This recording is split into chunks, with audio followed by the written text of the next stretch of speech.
ഇന്നത്തെ സാഹചര്യത്തിൽ നമ്മുടെ നിത്യമായ ജീവിതത്തിൽ ഒരു മോട്ടിവേഷൻ കൊണ്ട് നമുക്ക് എന്തെങ്കിലും പ്രയോജനമുണ്ടോ? ബിസിനസ്സിലായിക്കോട്ടെ, നമ്മുടെ കരിയറിലായിക്കോട്ടെ, നമ്മുടെ നിത്യജീവിതത്തിൽ മോട്ടിവേഷൻ സ്പീക്കേഴ്സിന് അല്ലെങ്കിൽ മോട്ടിവേഷൻ കൊണ്ട് നമുക്ക് എന്തെങ്കിലും ഗുണമുണ്ടോ എന്നുള്ളതിനെ കുറിച്ചാണ് നമ്മൾ ഇന്ന് സംസാരിക്കാൻ പോകുന്നത്. നമുക്കറിയാം, ഇന്ന് യൂട്യൂബ് ചാനൽ നോക്കിക്കഴിഞ്ഞിട്ടുണ്ടെങ്കിൽ ധാരാളം യൂട്യൂബ് കണ്ടന്റുകളുണ്ട്. മോട്ടിവേഷൻ ടോക്കുകൾ, അതുപോലെ തന്നെ മോട്ടിവേഷൻ സ്പീക്കേഴ്സ് ഒരുപാടുണ്ട്. സോ ഈ മോട്ടിവേഷൻ കൊണ്ട് നമുക്ക് ലൈഫിൽ എന്താണ് ബെനിഫിറ്റ് ഉള്ളത്? തീർച്ചയായിട്ടും നമുക്ക് ലൈഫിൽ മോട്ടിവേഷൻ കൊണ്ട് ബെനിഫിറ്റ് ഉണ്ട്. നമുക്കൊരു ബിസിനസ് ചെയ്യുന്ന ആളായിക്കോട്ടെ, അല്ലെങ്കിൽ കരിയറിലാണെങ്കിലും പ്രൊഫഷണലാണെങ്കിലും എന്തിലും നമുക്കൊരു മോട്ടിവേഷൻ കിട്ടുമ്പോൾ നമുക്ക് ആദ്യം തന്നെ ഒരു സന്തോഷമാണ് ഫീൽ ചെയ്യുന്നത്. ഇപ്പോൾ നമ്മൾ വളരെ ഡൗൺ ആയിട്ടിരിക്കുന്ന ഒരു സാഹചര്യത്തിലും ഒരു നല്ലൊരു മോട്ടിവേറ്റഡ് ആയിട്ടുള്ള ഒരു വാക്ക് കേൾക്കുമ്പോൾ നമുക്ക് കൂടുതൽ ഒരു ഡോപ്പമിൻ റിലീസ് ചെയ്യും. നമ്മുടെ സന്തോഷം, നമുക്കൊരു പ്രത്യേകിച്ചൊരു സന്തോഷം നമുക്ക് ഫീൽ ചെയ്യാറുണ്ട്. നമുക്കങ്ങനെ ചെയ്യാൻ പറ്റും, അയ്യോ എനിക്ക് അത് ചെയ്തെടുക്കാനായിട്ട് സാധിക്കും എന്നുള്ളൊരു ഫീല് നമുക്ക് ഉണ്ടാവാറുണ്ട്. അപ്പോൾ തീർച്ചയായിട്ടും ആ ഒരു ഡോപ്പമിൻ റിലീസ് കൊണ്ട് നമുക്ക് കുറച്ചുകൂടി നമ്മുടെ ഒന്ന് പോസിറ്റീവ് തിങ്കിങ് നമുക്ക് കൊണ്ടുവരാനായിട്ട് സാധിക്കും. നമുക്ക് മോട്ടിവേഷൻ കൊണ്ട് മാത്രം നമുക്ക് ലൈഫിൽ മുന്നോട്ട് പോകാനായിട്ട് സാധിക്കില്ല. സോ നമുക്കൊരു ഡിസിഷൻ എടുക്കാൻ, അല്ലെങ്കിൽ ഒരു ഗോൾ സെറ്റ് ചെയ്യാൻ, അതിലേക്ക് നിരന്തരം പരിശ്രമിക്കുവാൻ നമുക്ക് ഈ മോട്ടിവേഷൻ സ്പീക്ക് കൊണ്ട് ധാരാളമായിട്ട് നമുക്ക് ഹെൽപ്പ് ചെയ്യാറുണ്ട്. നമുക്ക് ഇപ്പോൾ സാധാരണഗതിയിൽ നമുക്കറിയാം, നമ്മളുടെ മനസ്സ് എന്ന് പറയുന്ന ഒരു കാര്യത്തിന് വളരെയധികം പവർഫുൾ ആയിട്ടുള്ള ഒരു കാര്യമാണെന്ന് എൻ്റെ ലൈഫിൽ ഞാൻ വായിച്ചിട്ടുള്ള കുറച്ച് ബുക്കുകളുണ്ട്. ആ ബുക്കുകളിൽ എനിക്ക് കൂടുതൽ ഇഷ്ടപ്പെട്ട ഒരു ബുക്കാണ് the power of sub conscious mind എന്നുള്ള ബുക്ക്. എനിക്കതിൽ നിന്ന് മനസ്സിലാക്കാൻ കഴിഞ്ഞ കാര്യം എന്താണെന്ന് വെച്ചാൽ, നമ്മുടെ മനസ്സിലോട്ട് എന്താണോ നമ്മൾ ഇട്ട് കൊടുക്കുന്നത്, നമ്മുടെ മനസ്സിൽ എന്താണോ ചിന്തകളായിട്ട് വരുന്നത്, അതിൻ്റെ ബൈ പ്രോഡക്റ്റ് ആയിരിക്കും നമുക്ക് കിട്ടുന്ന റിസൾട്ട് എന്ന് പറയുന്നത്. സോ നമ്മളുടെ ചിന്തകൾ എന്താണോ, നമ്മൾ എപ്പോഴും ചിന്തിച്ചുകൊണ്ടിരിക്കുന്ന കാര്യങ്ങൾ, ആ ഒരു ചിന്തയുടെ ഒരു ആഫ്റ്റർ എഫക്റ്റ് ആയിരിക്കും നമ്മളുടെ എപ്പോഴും നമ്മളുടെ ഒരു ജീവിതത്തിൽ കിട്ടുന്ന റിസൾട്ട് എന്ന് പറയുന്നത്.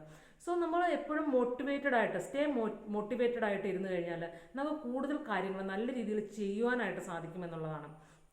കുറച്ചുകൂടി ഫോക്കസ്ഡ് ആയിട്ട് നമുക്ക് പ്ലാൻ ചെയ്ത് എല്ലാം ചെയ്യാനായിട്ട് സാധിക്കുമെന്നുള്ളതാണ്.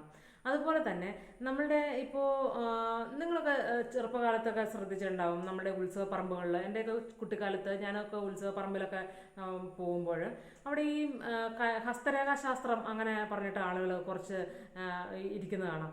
ആളുകളൊക്കെ അതിൻ്റെ മുമ്പിൽ പോയിട്ട് ഇങ്ങനെ കൈ നീട്ടി അവരുടെ ഫലം, ഫ്യൂച്ചറും അതുപോലെ തന്നെ പാസ്റ്റ് ഫ്യൂച്ചറൊക്കെ നമുക്ക് പറയുന്ന അത് കേൾക്കാൻ വേണ്ടിയിട്ട് ആളുകൾ ഇൻട്രസ്റ്റ് കാണിക്കാറുണ്ട്.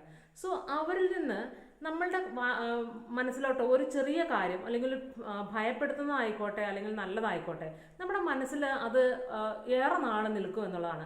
എസ്പെഷ്യലി കുട്ടിക്കാലത്തൊക്കെ നമ്മുടെ മനസ്സിലോട്ട് കടന്നു വരുന്ന ആ ഒരു വാക്ക്.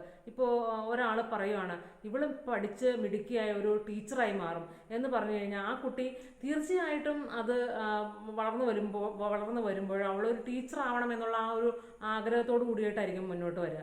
സോ നമ്മൾക്ക് ഒരാൾ പറയുകയാണ്, ഇവിടെ എത്ര പഠിച്ചിട്ടും കാര്യമില്ല എന്നൊരാൾ പറയുവാണെന്നുണ്ടെങ്കിൽ നമുക്ക് തീർച്ചയായിട്ടും നമുക്ക് ആ മനസ്സിലോട്ട്, ആ നമ്മുടെ സബ് കോൺഷ്യസ് മൈൻഡിലോട്ട് ആ വാക്ക് ഏറ്റെടുക്കുകയും നമ്മൾ വീണ്ടും വീണ്ടും അതിനെക്കുറിച്ച് ചിന്തിക്കുകയും ചെയ്യുമ്പോൾ നമ്മുടെ സബ് കോൺഷ്യസ് മൈൻഡ് അത് തീർച്ചയായിട്ടും ഏറ്റെടുക്കുകയും അതിനനുസരിച്ച് അത് പ്രവർത്തിക്കുകയും ചെയ്യും എന്നുള്ളതാണ് ഒരു വാസ്തവം.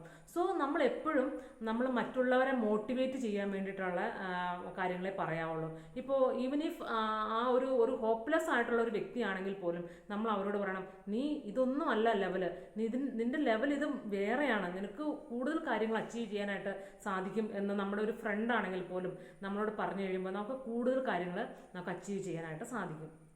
സോ മോട്ടിവേഷൻ കൊണ്ട് നമ്മളുടെ ഒരു ഗോൾ സെറ്റ് ചെയ്യാനും അതുപോലെ തന്നെ നമ്മളുടെ ആ ഒരു പ്ലാനിങ്ങിലേക്ക് നമുക്ക് ഒരു നയിക്കുവാനും വേണ്ടിയിട്ടുള്ള ഒരു പോസിറ്റീവ് തിങ്കിങ് നമുക്ക് നമ്മളുടെ ഉള്ളിൽ ഉണ്ടാവും എന്നുള്ളത് വളരെ വാസ്തവമായിട്ടുള്ളൊരു കാര്യമാണ്. അതുപോലെ തന്നെ നമുക്ക് ലോങ് ടൈം ഗോളുകളൊക്കെ സെറ്റ് ചെയ്ത് പോകുമ്പോൾ നമ്മുടെ ലൈഫിൽ സ്ട്രെസ്സ് വരുമ്പോഴും ഒക്കെ നമുക്ക് ഒരു മോട്ടിവേഷൻ കിട്ടിക്കഴിയുമ്പോൾ നമ്മൾ കൂടുതൽ കാര്യങ്ങൾ പെട്ടെന്ന് തന്നെ നമുക്കത് ചെയ്യാനായിട്ട് സാധിക്കും എന്നുള്ളത് വളരെ ഇമ്പോർട്ടൻ്റ് ആയിട്ടുള്ളൊരു കാര്യമാണ്. സോ എല്ലാവരും നമുക്ക് കഴിയുന്നത്രയും നല്ലൊരു വാക്കുകൊണ്ടാണെങ്കിലും മറ്റുള്ളവരെ മോട്ടിവേറ്റ് ചെയ്യാനായിട്ട് നമ്മൾ ശ്രമിക്കുക.